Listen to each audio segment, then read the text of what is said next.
All right. Well, good morning, everybody. It is 2 o'clock. This is the State Building Code Council Legislative Committee meeting for the 29th of January 2026. Uh, it doesn't look like we've quite got a quorum yet. Um, Nope, I'm monitoring what we have going on here. I don't see anybody in our attendees list. Um, so oh, and the others, yeah, I yeah, don't need. we can hold for a couple minutes. With this one's scheduled for 2 hours. I don't think we'll need that full 2 hours, and I think we're moving forward. We'll move back to a 1 hour schedule since we've caught up. Okay. Yeah, we can just kind of hold for a sec Okay. here. I mean, we can chat a little bit. There's a couple on there that um on last week's, well, and this one too, that I was, and we can maybe wait till we get into it, but wondering why they were on our list. One had mostly to do with Public Meetings Act um uh and emergency meetings regarding the Public Meetings Act and stuff like that. So it's hard for me to really see the relevance, but Just some of those ones that they can impact our operations, and so that's why we're looking at them. I've got a couple bills that have come across that um, don't seem to impact SBCC, but we've done reviews on them despite that, and most of them are still not deemed to impact SBCC. I see Todd's on with us now, and we're at quorum just barely right now. okay. Well, why So don't we get underway then? Welcome everybody. Start with roll call, please. Tom Handy, Here. Todd Bayreuther, here. Jay Arnold, Ben Omura, Here. Roger Haringa, Shell Anderson, He just and popped on. Sheldon, Yep. Yep. Shell Anderson, Present. Sorry, I'm thank like, you. Okay. Angela Haupt, Here. and Representative Alex Ramon. D5, we do have a quorum. All right. Next is review and approve the agenda. Any so comments or a moved. motion? Okay. Did we get a second while I was over talking? Second. Done. All right. Moved and seconded. Any discussion? Hearing none, all those in favor signify by saying aye. Aye. Aye. Any opposed? Motion carries. Oh, I have been remiss in allowing the anybody from the public to introduce themselves if they wish. Bring Tim and Patrick over. And Elizabeth. Go ahead, Tim. Matterbury Associated General Contractors of Washington. Thank you. Welcome. Patrick. Yes, thank you. This is Patrick Hanks with the Building Industry Association of Washington.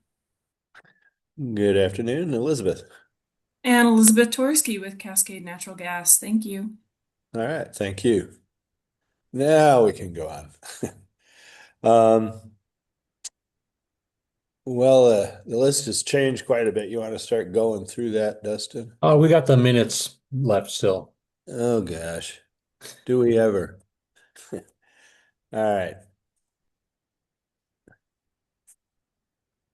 Go through the minutes as they scroll through on the screen. Did anybody see anything they weren't happy with?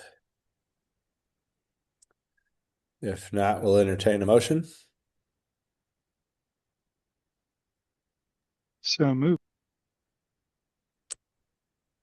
All right, it's been moved and seconded to present the minutes as presented. A discussion? Ben? I was just noticing on the agenda, it looked like the minutes dates were might have been mistakenly indicated as January 21st and 22nd. That's correct. We had a Wednesday and a Thursday meeting because the 15th Okay. meeting. Yeah. Yeah. Okay. I thought I saw a January, was it 26? Okay. Thank you. Nope. No other questions. Who Okay. seconded the? I might have jumped the gun. Did we get a second? Sorry. I'll second. Thank you. Okay. Thanks, Ben. Okay, any other discussion? Hearing none, all those in favor of adopting the minutes for the 21st and 22nd of last week? Right. Aye.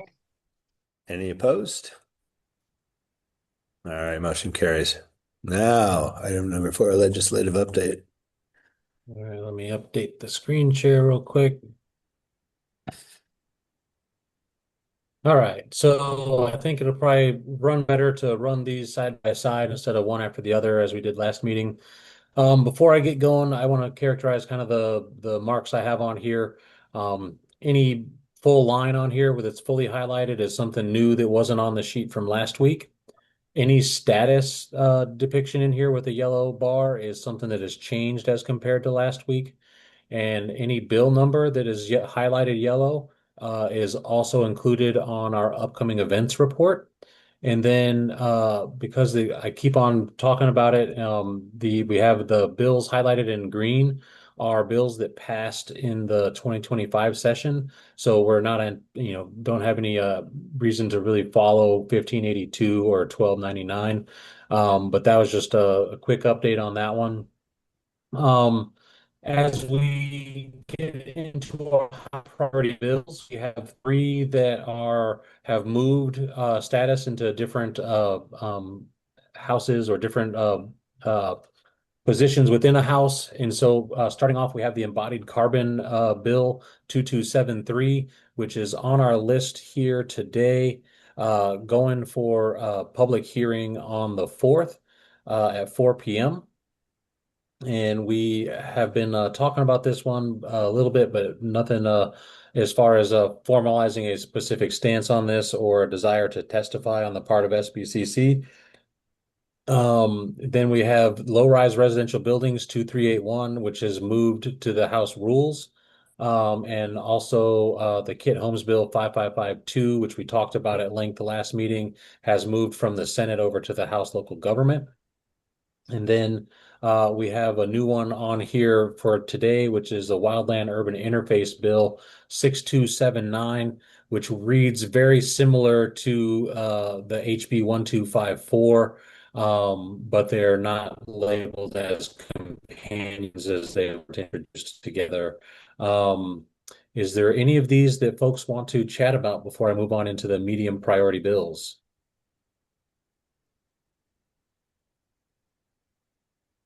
I guess specifically, I'd be interested to know if anybody's would like to inform on the process. I don't think there's any issues with the embodied carbon bill, but if there was an issue that somebody thought we could identify as far as the process and how that integrates with the SBCC process, next week would be our opportunity to comment on that. Jay.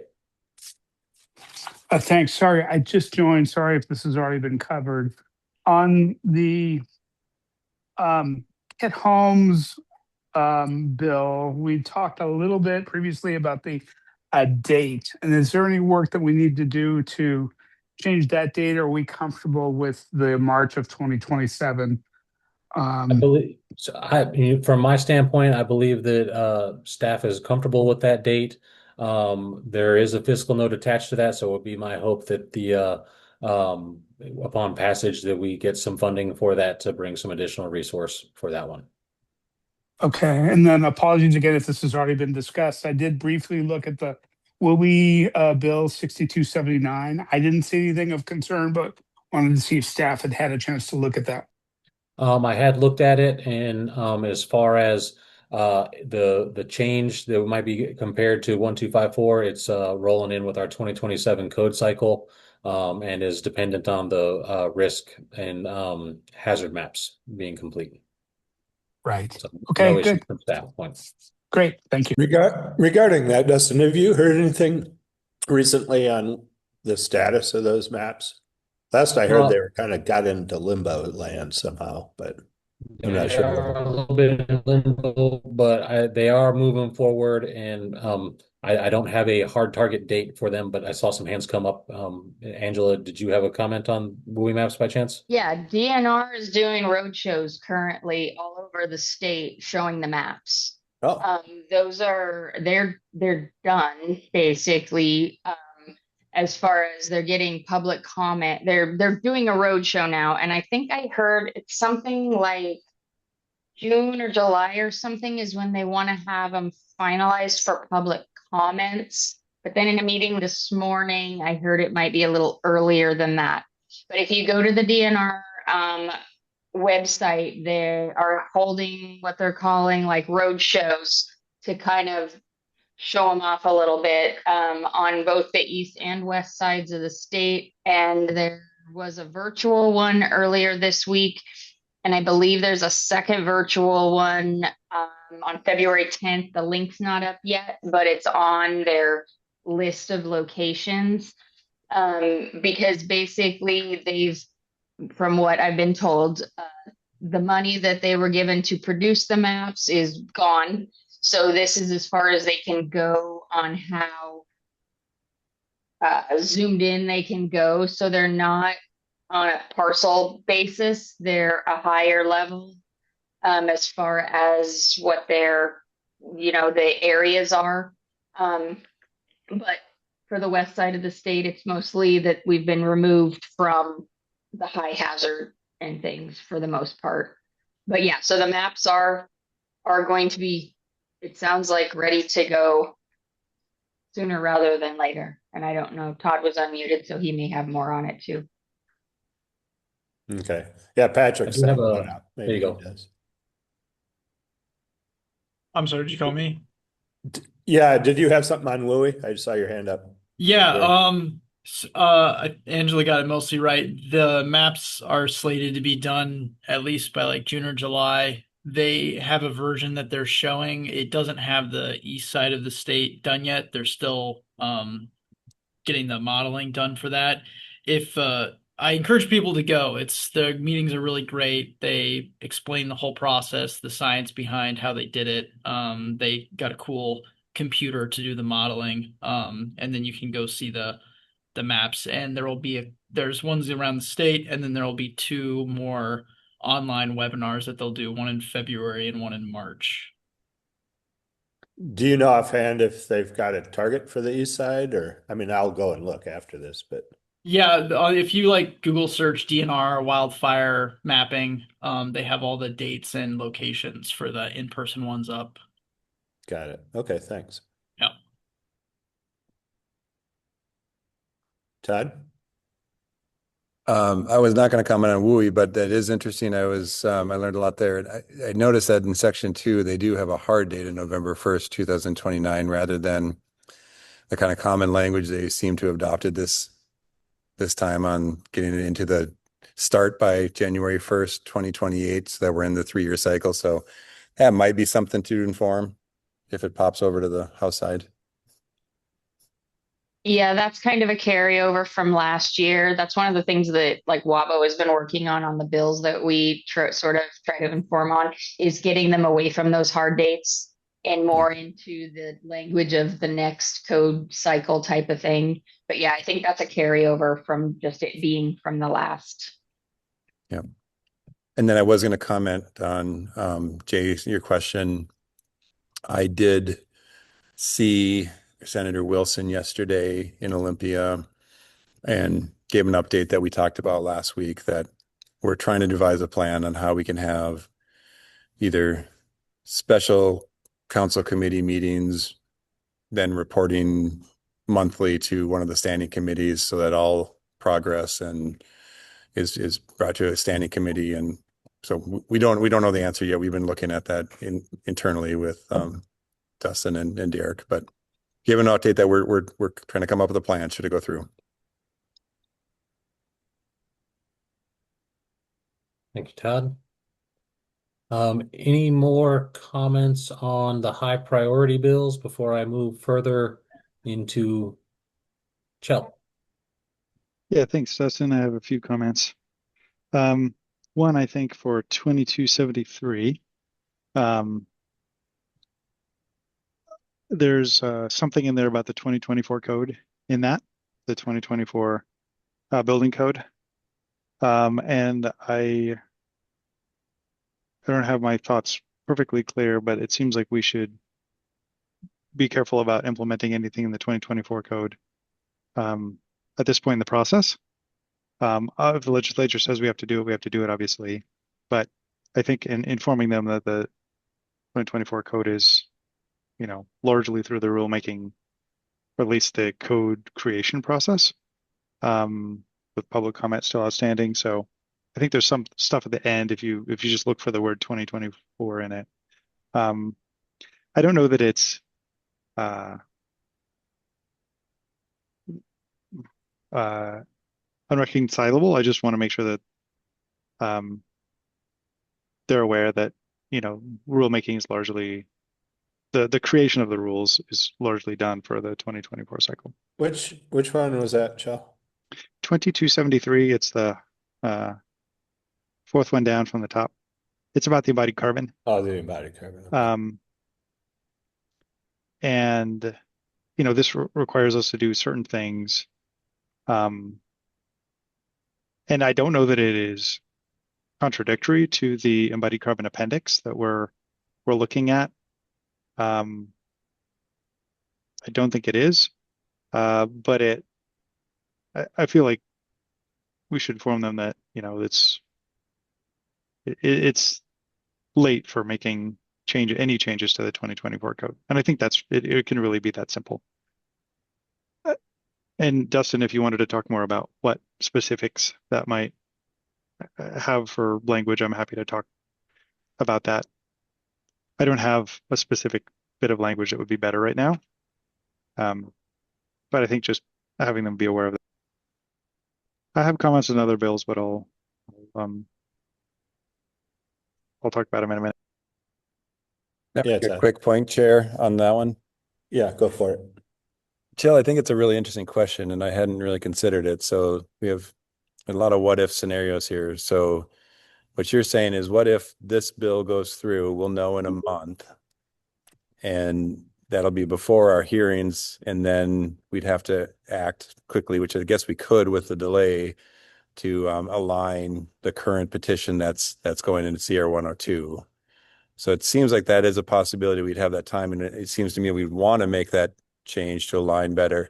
The scenario I hadn't considered when you said that was, what if it doesn't go through? We have this current petition that may or may not align with the intent of that bill in case it comes back, but we're just kind of speculating now, and probably is not a good thing to do. But thanks for raising that point. Yeah, I was only bringing it up if it passes. I think, when the legislature doesn't pass something, I don't think anyone should be really speculating on why something didn't pass. But when something does pass, it, of course, directs us to do something, and we want to make sure they're aware of our process. So I think it's a pretty simple comment.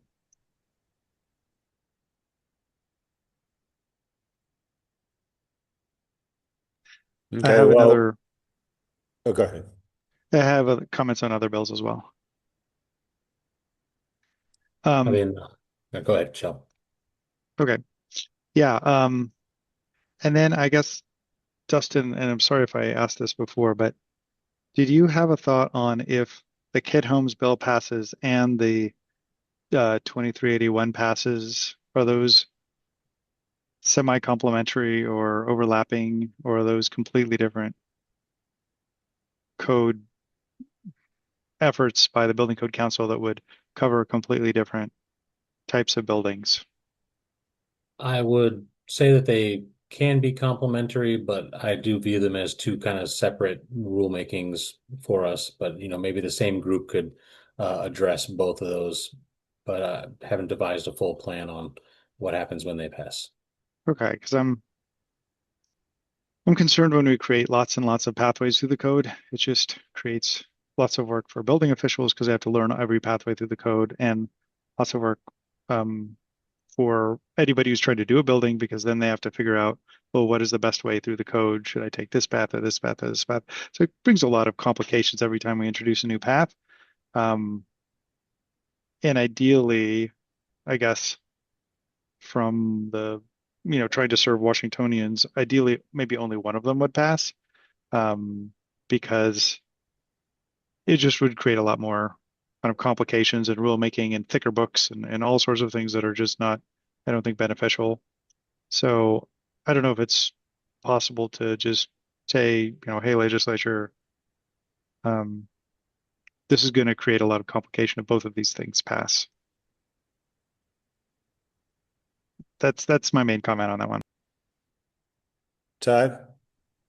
I think it's a really important comment, Shell. I don't know if I necessarily agree that it's going to create a lot of extra complication, but where I do agree or support your comment is that I think if they both go forward, they do need to be coordinated very closely, and I think they have an opportunity to. I think that actually would be really comprehensive if we were to do that, but they're on different timelines too. So remember that if the kit homes, that's by March 31st or whatever it is next year, 2027. The other one is in the next cycle. So, but I think we would sprint in that scenario to try to figure out how we bring these conceptually together and implement them, adopt and implement in stages.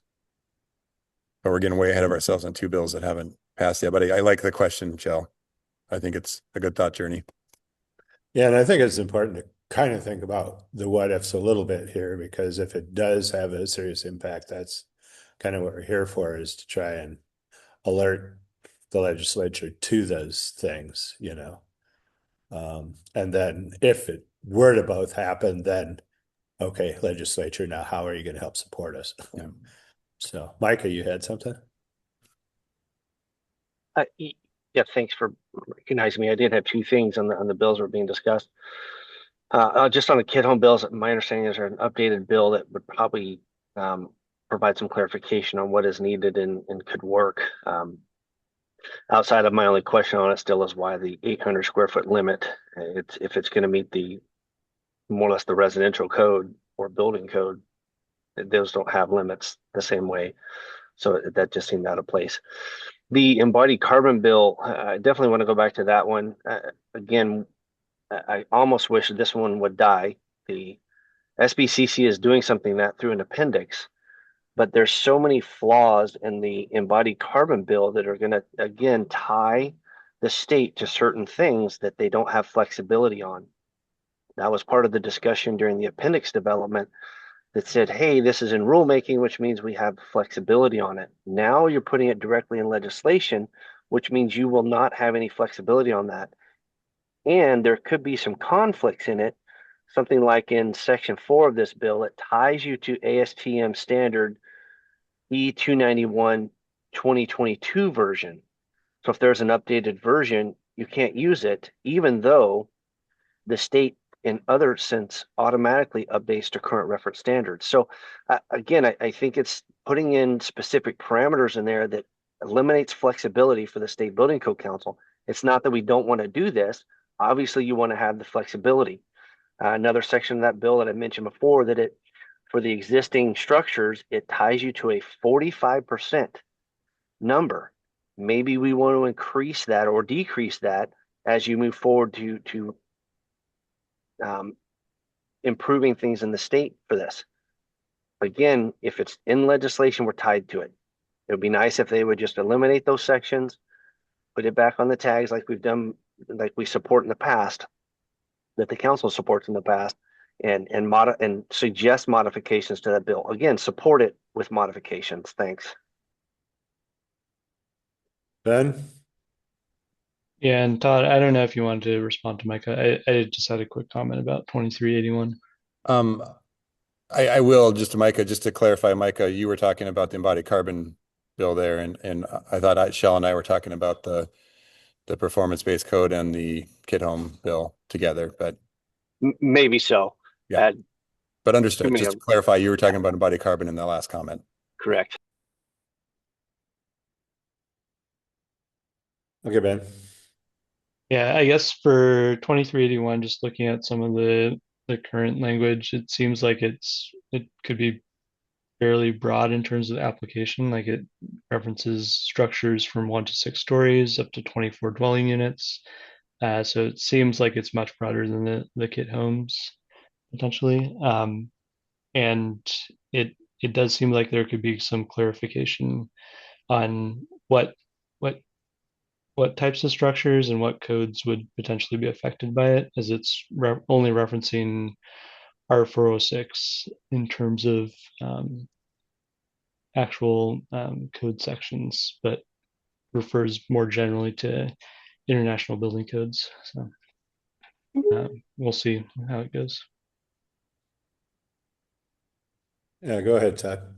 Yeah, there's some stuff to unpack there, and you're right, Ben.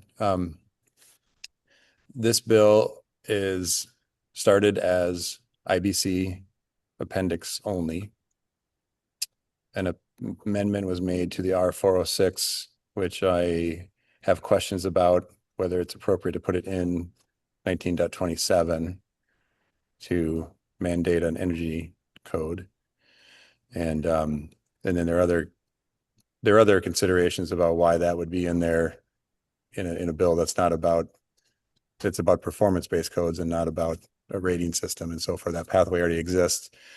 And it's already amended and part of the CR 102 going into rulemaking here in this current cycle. So that's one question. But the second one that a few of us have talked about and realized when another amendment was made or a substitute bill was made that included 19.27A, I think it's been identified that we should inform that was potentially could be too broad and not specific to the scope of what that appendix would be, 1 to 6 story, 1 to 24.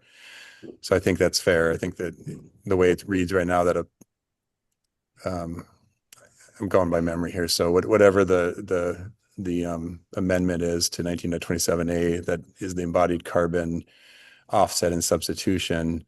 It says to buildings designed by the performance-based pathway in the IBC. I think that could broadly be to considered any building like a hospital, and that's obviously not the intent. So I think the bill sponsor is aware of that, and we'll see what they come up with to propose tightening that up.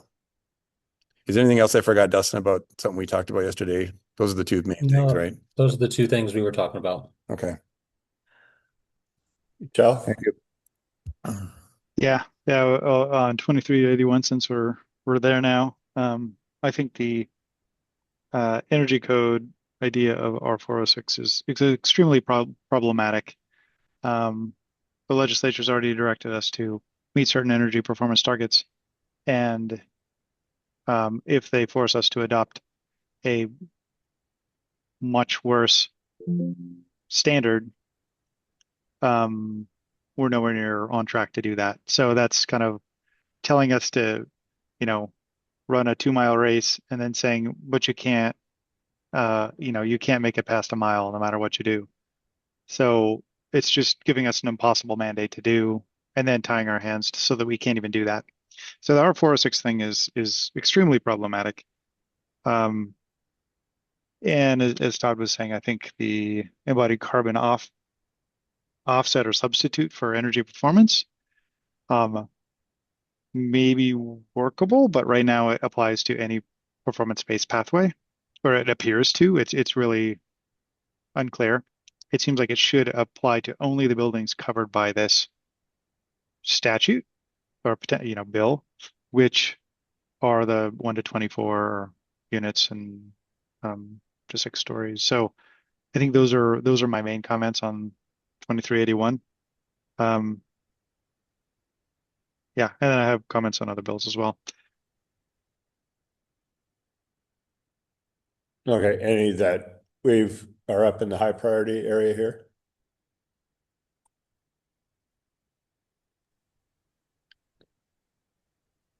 Joe? Yeah, I Okay. I think 2486 should be in the high priority. 2486 does a similar thing, which is it means that first of all, it has some factually incorrect statements in section 1, but I don't know that we need to comment on those. But it's about energy cost and the cost of the energy code. It confuses first cost and operational cost. It only talks about first cost, which is not what the building code isn't just to do first cost. It's to ensure life safety. It's also ensure, decent operating cost for the life of a building. And I think that is completely missing from the bill. But then we've also got this 70% energy use reduction mandated by the state. And instead of changing that, which would be a perfectly fine thing for the legislature to do, they just say that in the 2026 and 2029 codes, there can be no more cost than there is in the current code, which, we all know that if you invest in buildings, you get better buildings. So the idea that you couldn't invest any more with first cost to save operational cost is just tying our hands as a building code council and is basically saying, we have to meet the 70% energy use reduction, but we can't do anything to get there. It's another thing where it's like tying your feet and asking to run a race. You can't do it. So and then it also gives carte blanche to permit officials to basically say, you don't have to do that in the energy code. So that to me seems that just is going to have developers try and assert undue influence over permit officials who now have unlimited ability to change the energy code to any way they see fit based on any numbers that the developer or builder or architect might provide them on the cost of doing something being onerous. I think you're going to get a lot of questionable and spurious numbers in there, and you're going to get a lot of pressure on building officials to just say, you don't have to do something. Whether or not it's the right thing to do, you'll get pressure on building officials because they now would have unlimited authority to get rid of the energy code if they want to, or if they're pressured to do so. I think there's a lot of problems, other problems with the bill, but I also think it should be high priority because it pits one piece of legislation against a different piece of legislation with regards to state goals. And I think the legislature should, at a minimum, know and be aware that they're pitting two pieces of legislation that have vastly contradictory goals on them. I kind of think they fully understand that, to be honest with you. I think it's meant as a bit of a rebellion against some of the current standards or code, so I don't know. At least that's my take on it. So, Dustin or Todd, go ahead. You got something on that? Just questions. I think I understand it. It seems though that this is giving relief to the enforcement side, so it's kind of putting on the jurisdiction, if I understand it correctly, to give the relief instead of just if there are special cases where the legislature wants to offer relief from the rule, from their 70% reduction and so forth that Shell's talking about. In some ways, it seems cleaner to say here's where we intend relief, but I don't have an opinion. I'm curious why they targeted the code official as the relief valve. Am I reading this correctly? Seems so. That's how I read it. Yeah. So I also we can think move if the this. legislature, I also think if the legislature wanted us to not meet the 70% energy use reduction, they could put that into statute as well. They say hit a 60% reduction or something. Great, we can do that. But don't tell us to hit 70% and then tie our hands in trying to do so. That just seems at the basis level bad government. saying you need to do this, but you can't do it.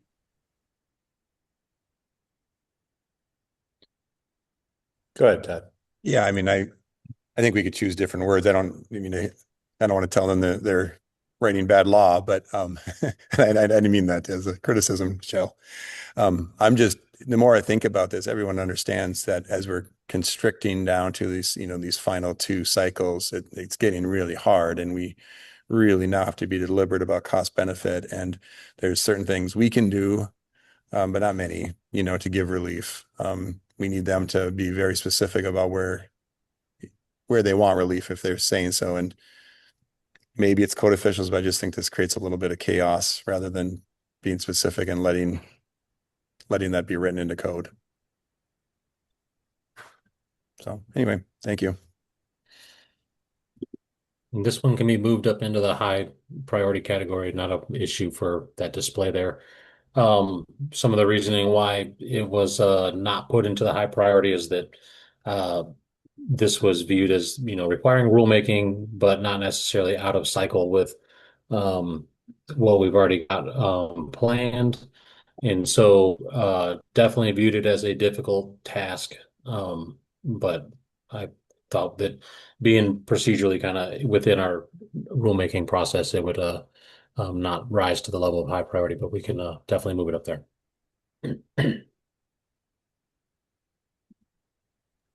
Also, I think another piece that's interesting that's worth conveying to the legislature is that in the residential energy code, in the 2021 residential energy code, homes between 1,500 and 5,000 square feet all had a uniform number of credits they needed to get under R406, which was 8. Under the draft 2024 code, it's a stepped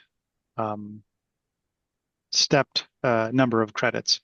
So it actually would require a very noticeably fewer number of credits to build a 1,700 square foot home under the 2024 code than it will under the 2021 code. I think that's also worth mentioning to the legislature that the Building Code Council has already accomplished some of that.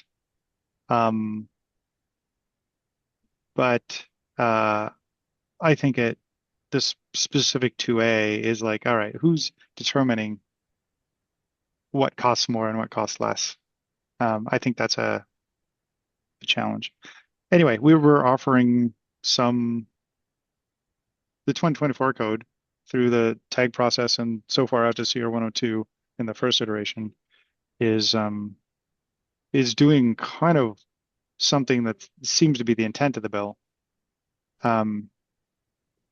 already. So I think that's also worth conveying.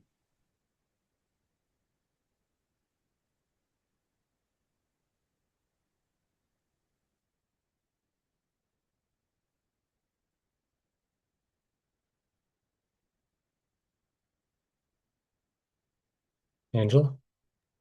That wording that you just had up said under the 2026 and 2029 code cycles, is that those aren't code cycles?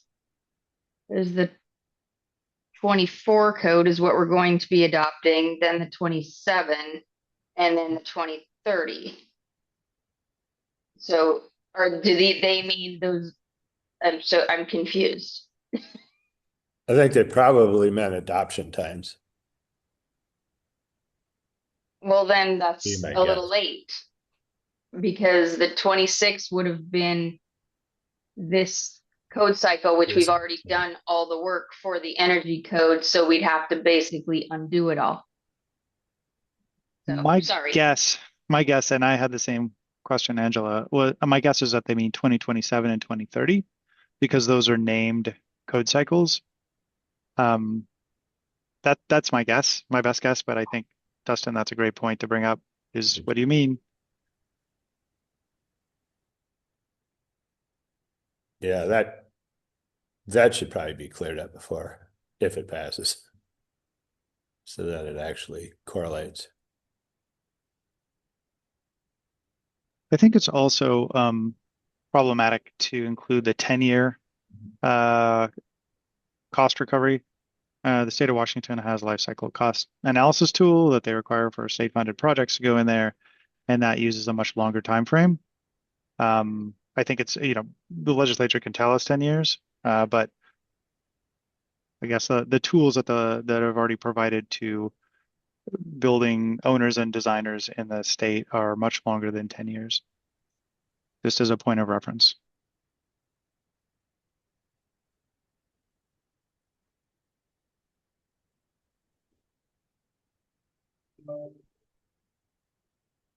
Okay, Dustin, keep it going. Righty. Skipped around a little bit there. So we get to medium priority bills. Only change here is that the scissor stairs House bill has moved over to the House Rules Committee and is not scheduled to go on any hearings this week. In the low priority bills, we have the detached ADU limits. This one doesn't impact SBCC, but modifications in this bill might bring some impact for us, but that one's moved to the Senate Housing Committee. Getting to monitoring bills, we have the factory built structures 2151 with the companion Senate Bill 6158 has moved to House Rules. And then I believe 6158 hasn't moved as compared to last week. This one is for L&I to reference ICC codes. Don't anticipate any changes on this one impacting SBCC, but just keeping an eye on it. The new one, 2277 with companion 5928. I believe 5928 we had on here last week. This one is got to do with insurance ratings for properties. Doesn't bring impact to the SBCC, but just in case modifications might, we're keeping an eye on it. Excuse me. The 2418 permit review process bill doesn't impact SBCC, but just because it deals with permit review at that local level, if it comes around to impact SBCC with any modifications, we're keeping an eye on that one as well. We'll move 2486 into the high priority category, but that one does go to a hearing later on this week. Let me see where it's at on here. It's going on the 3rd at 10:30 a.m. Is there a desire from folks here to provide some testimony on this one? We had some 2486. Yeah, we were just got done talking about this Yeah. one. Want to move it to high priority. Comments on the 2026 to 2027 and 2030 code cycles there. So this would be our opportunity to bring some of that testimony to bear for this bill. Do I have any volunteers, or is that a desire of this committee to send some testimony towards the legislature? Is it scheduled? Sorry to interrupt. Yes, Yeah, it's scheduled on the 3rd at 10:30. Yeah. I think at the very least, the dates should be reconciled on that one section we were just talking about.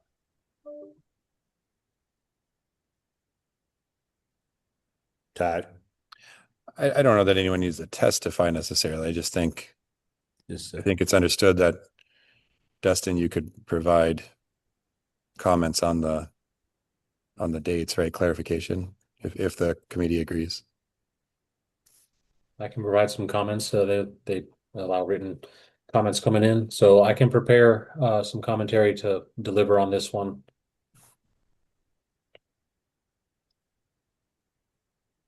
Okay. I mean, I think that'd be most appropriate for that. Is there anything else? I know, Charlie, you had some pretty strong thoughts about that. Is there anything else that is kind of outside of conceptually, having conflicting goals, with the energy code? I think that's like I said, I think that's probably a direction they're trying to take with it. Yeah, I think I made all my main comments verbally. If you want a written version of them, I can write them up, Dustin or Tom. Okay, if Be you want to do it, helpful. yeah, that'd be Yeah, Sure. great. we're looking to send that over to them for some input. It'd be helpful to get those drafted up. The kit homes siting bill does not impact the operations of SBCC. Well, it's not five. I have to review since it's got kit home in it. I want to automatically relate it to 5552, but I believe this one's got more to do with the planning zoning side of placing kit homes than the actual rules concerning their construction. Just putting in here with the green marks on here, just to reiterate that those are bills that passed during 2025 session. So the stuff contained in the bills that are still active right now is already law. We have the wildfire risk models going to a second reading at the Senate. This one's, like I said, with the companion 2277 is got to do with insurance ratings, not wildfire wildland urban interface rules. We have the schools and renewable energy bill, Senate Bill 5941, would allow exemptions for schools there's a requirement for renewable energy to be installed on schools of a certain size. And this would exempt them in Climate Zone 2 and does not offer similar exemption to Climate Zone 1 schools meeting the same criteria. I don't see this as being a huge impact for us, but we probably need to do some rulemaking on that one. Krista, if you're on, I don't see her on by chance. Todd, you got your hand up? I can circle back after you're done. I was rethinking a comment on 2486, so I Okay. can. We got the companion bill to 2151-6158, has a hearing next week, but this one's more for L&I rulemaking and using ICC code references. Senate Bill 6272 talks about protecting birds and in the built environment. So what it says is that lighting and potential building materials can be impactful to birds, especially when they're migrating. This one doesn't impact any rulemaking for SBCC and is really a consideration for project managers when they are developing their projects. They can get a couple extra points for consideration in the LEAD program if they reduce impacts to birds. And then it also recognizes, I can't remember, I believe it's maybe March and September as like a migratory bird month, or months, I should say. Getting into the other bills component here. I don't have anything highlighted as new here, but I did get a chance to do a full review on the agency rules AI analysis bill. This one if this one passes, it'll impact all state government. It seeks to streamline rules and guidance documents by using AI technologies to make an analysis. The Department or the Office of Regulatory Innovation and Assistance would be required to conduct an initial rule and guidance document review using AI and deliver those reports to state agencies. And then within 4 weeks of receipt of those reports, agencies would need to report back to the office their planned responses to that report to incorporate those changes. And then 4 weeks after reporting the intent, begin the process to make those changes. And then at least every 4 years thereafter, each agency would need to then leverage AI on their own accord to conduct similar analysis on the rules and guidance documents. I see this as potentially a big lift for rulemaking in the initial phase, but it might also be a way to streamline some of our statutory guidelines to reduce, redundant and overburdensome rules for SBCC rules. But it's an interesting one, and AI, seeing what it does out there, but also seeing some of the mistakes it does make, could be problematic at least, and be very problematic at worst. So, and Does it then does it provide funding for humans to review that? Because nothing is worse than sending an erroneous report based on AI, which is what happens when you use AI. Is there funding for uh, humans to review that and make sure it's right? not that I'm aware of at this point. I'm sure there's some fiscal notes coming on that, but I don't, talks about legal review of the initial report. So that'll be a cost incurred by SBCC to do a legal review on that. And then, all of these would have to be, vetted by human review, in the event it passes.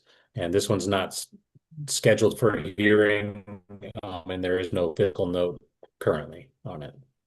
And in my reading of it, it's unclear what the fiscal impact would be as a result of the initial analysis, primarily because I don't know what this analysis is going to spit out at us and what kind of rules and rulemaking we might need to embark on at that point.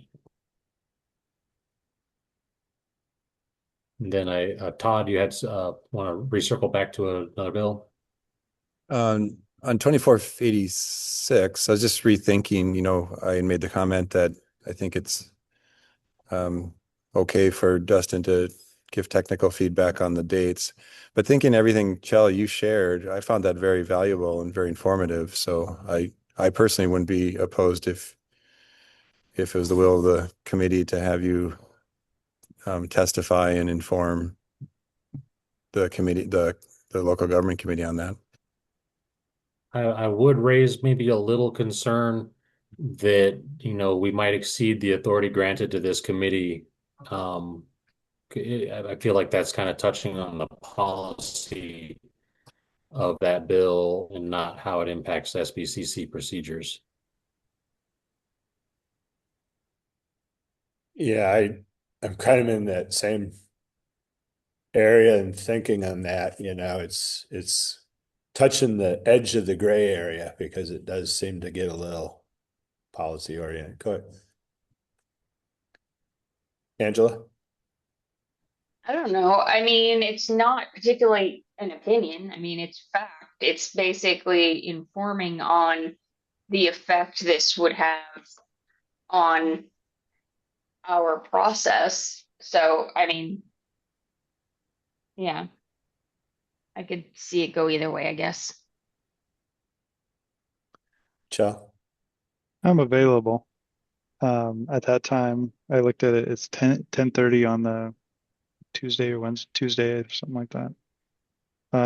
Yep. And I can keep, if I'm testifying for this committee or as part of this committee, then I would obviously keep my editorial comments to myself. Todd? Yeah, I think, the parts I found very informative were, Joe, what you shared. I didn't know, on the 2024 amendments, how they dealt with smaller structures. So I think that's obviously pretty relevant. And then I think it is relevant to advise that, as they know, we're on a 70% glide path, and just to raise the question of where it could conflict, and is that your intent? So. Yeah, it looks like Katie's got her hand up. 1 second.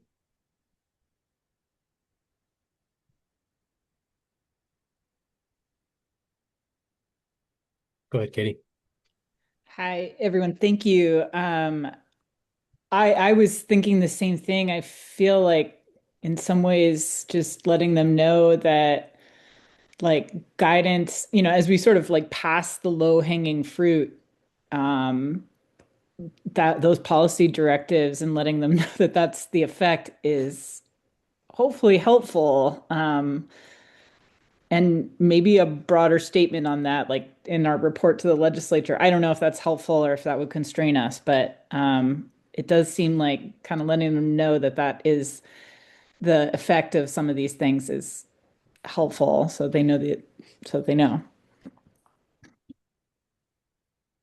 Yeah, I'm going to comment on that. I mean, I'm really kind of torn on it, because I think that, like I said before, outside of some of the other technical things, but the conflict with, um, the glide path and all of that, it seems like they're trying to offer relief and in an intentional way, um, and situationally based. And I think they're really cognizant of what it's going to do. I mean, if we look at the bill's intent, it's all about affordable housing and stuff too. So they've got to figure a way around the problem that they've kind of developed. And I think this is one attempt at doing that personally. So I don't know. Like I say, I'm kind of torn about it. Todd? I was going to say, I think any discussion around this is valuable and make sure that everyone's fluent in understanding what we think we're all doing together. Because, when we do all these complex pathways to try to meet this objective, we then are still obligated to go and have an analysis, and we have to deliver that every 3 years to the legislature on how did we do collectively. And so we've seen that glide path, and whether it's a straight line or it's the reduction and the more curved, approach which we've done. And we know that the commercial is at a, certain benchmark against that, and the residential is different. And if the residential is overperforming as a whole, and they want to offer relief, then they can tell us where they want to do that surgically, by certain typologies or sizes or so forth, or, I think that's helpful if they say, hey, it's also a priority to have affordable housing. We want to offer relief, and this is a way to do it. And they're directing us. So I think the strategy of how to do that is always good to be transparent. Thank you. Joe? If you'd rather have somebody else provide testimony, I'm sure I'd be happy to provide points for somebody else to bring them up. Oh, I don't think it's anything against you doing it by any means. I think you're most qualified. Yeah, I would totally agree with that, but I don't know. It's just kind of, like I say, to me, it's kind of one of those grayish areas. But yeah, I also kind of, when people say relief, it's like, all right, we know what causes housing costs to go up. And the energy code is a very small piece of that. It's in a piece that's easy to point to, but it's not by any means the largest piece of the cost increases that are hitting every state across the country. And I've in other meetings I've gone through what those factors are. And the energy code is near the bottom of them. So I think there's just some basic assumptions that we keep repeating that are not based in fact. So I just want to make sure we also have the macro view on the cost of what's driving the cost of housing, and not focus on it's the energy code because someone else said it was the energy code. Certainly it's a piece of it, but it's not the biggest piece, and it's not the second biggest piece. It's not the third biggest piece. So just want to make sure we're all aware of that. And I'm happy to have a discussion with anybody at any point on what those other pieces are. But I brought it up before, so I don't want to belabor.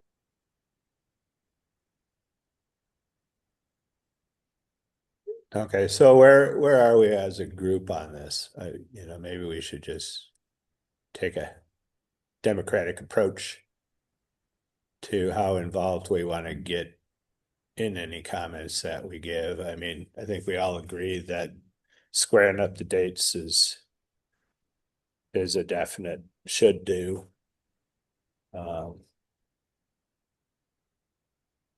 But does somebody want to propose something and some parameters of scope on our comments?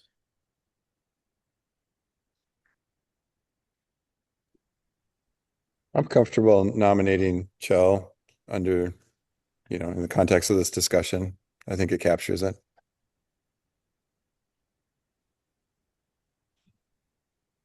Okay. How's everybody feel? Give a thumbs up, thumbs down, head shake. Chell, your hand's still up. Did you have more? Okay. Ben? I just want to say I would definitely agree that we should provide some general commentary onto effects and general council opinions. So definitely in favor of that and in favor of Jill providing that testimony. I also need to note that I do need to drop off for another appointment right now, but I believe we still will be able to maintain quorum. So. Okay, thanks. All right, thanks everyone. Okay, well, is there anybody opposed to that happening? All right, well, then let's just, Chell, if you would do that, then that would be helpful. Sure, and I'll send an outline of my comments in advance to you and Dustin to make comments on. Okay, thank you. That'd be great. Anything else, Dustin, on that from you? No, sir. Okay. And that was I believe so. I got to the end of the review here, and we circled back to 2486, and that's all I have for the legislative update today. Okay. In one of the last, in the last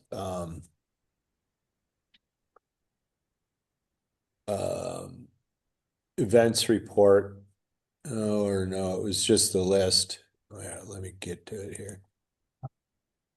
Anyway, there was a bill on there that got added that had to do with, and I'm not pulling it up right now. I thought I had it all keyed up, but had to do with gathering demographics in different agencies that you had flagged for us to see. And I was wondering how that, other than just kind of being maybe a cumbersome, internally, why that was on our list. It's one that made it across my desk for review. It's something that'll be required of the agencies conducting business, and it's a voluntary demographic collection. So, it would require, at potentially some of our meetings, some additional consideration, maybe some sheets or some way to catalog the information that is received, but it's unclear exactly how and if and what we would be needed to collect as a result of that one. We did a review on it. It doesn't, directly impact SBCC operations, but the voluntary component is relevant for that one. Because according to the OPMA, and attendance at our meetings, we're not allowed to have people sign in or require sign in as a component of accessing our meetings. So, folks in our attendees list, if they wanted to name themselves, Charlie Brown and Snoopy and things like that, we don't have any recourse to ask them to actually change their names or actually even identify them and maintain a record of any of that. So, that one got reviewed, isn't terribly relevant to the day-to-day for SBCC. Okay, and that was 5784. I did find it here. So, all right. Well, is there other business? No, sir. Todd, you guys have something for other business? Do you have anything today? Thank you for that. No. Okay, anybody else? Anything for the good of the order? All right, I see no hands. Item number 6 is adjournment. So if everybody's ready, we can hit the leave button. Well done. Thank you. All right. Thanks, Appreciate everybody. everybody.